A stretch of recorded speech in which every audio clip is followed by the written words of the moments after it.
tuning in for our Friday feature. Today we are in Augusta at Whispering Woods Stables. I'd like to introduce you to Teresa, the owner, to tell you a little bit more about everything.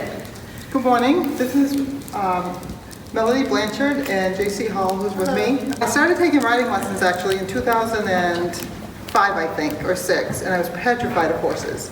And it was the one thing that I kind of thought, you know, I should just try that.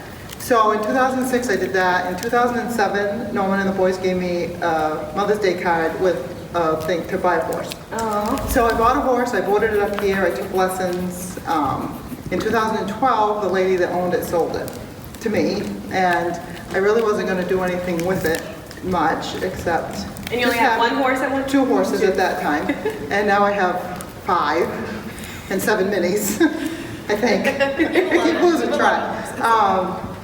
So I bought it in 2012, kind of with the intentions of just not really doing much with it, and the lady that had it before was going to stay on, and we were just going to keep our 3 little horses here. And then I had one person that wanted to come board, and then I had another person.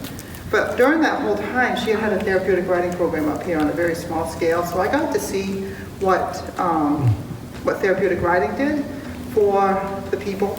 And after that, I was introduced to a different type of therapy where it's done all on the ground with the horses. And so after 2012 and 13, my goal was to someday offer some type of equine assisted activities here. And that someday is now. And now it's here. So in 2013, Melody and her EGALA partner came as certified EGALA instructors, and they've been doing programs here on a small scale since. Yeah, so I'm only 1/2 or 1/3 of our treatment team, which consists of an equine professional, myself, mental health therapist or psychotherapist, which she couldn't be here today, but that's actually my mom, Lita Blanchard. The third part of the treatment team are 1 horse or several horses. Here at Whispering Woods, we're really lucky to have other farm animals, as you could see, goats, and also we have miniature horses, which we like to incorporate a lot. And the therapy model that we use is all on the ground, so the people have a chance to be eye-to-eye level with the horse or horses.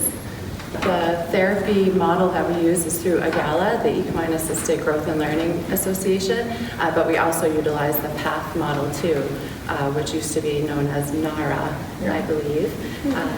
So there's always a horse in the session, sometimes several, sometimes a herd, or just one. And we work with individuals, groups, and families. So other than private clients, we also work with motivational services and also Riverview Psychiatric Hospital, which they've been on a little bit of a hold because of what's going on, but we've been working with them since 2013. Yeah, so this just to give you an idea of the basic activity that we might pick. We would say that maybe this is a path, and we'll have the participant identify 2 challenges that they're facing in their life currently. And then we might say, get one of the horses to go down the path with you. We might say, without touching the horse, or not give any parameters on those instructions. And then how the participant, we try not to say client, but as the participant interacts with the horse, we can have a lot of information and metaphors of how they exist and deal with things outside of the arena in their personal lives. So how would you get the horse to walk the path with you without touching them? Yeah, that's the whole thing. So that's great that you asked that. That's what most people would ask. How do you do that? Can we give more information about how to go about that? But that's where it's, client focused, solution oriented for them to, we put it back on them to try to figure it out by themselves, by having some more self-confidence, maybe better intuition, communication skills, and so forth, problem solving. What could therapy help with? Is it a participant who struggled with anxiety or depression, or like what is the main focus? Or Yeah, so really anybody can benefit from the sessions. We definitely have a focus on the mental health population for, let's say, anxiety, depression, PTSD, trauma, and so forth, any type of abuse.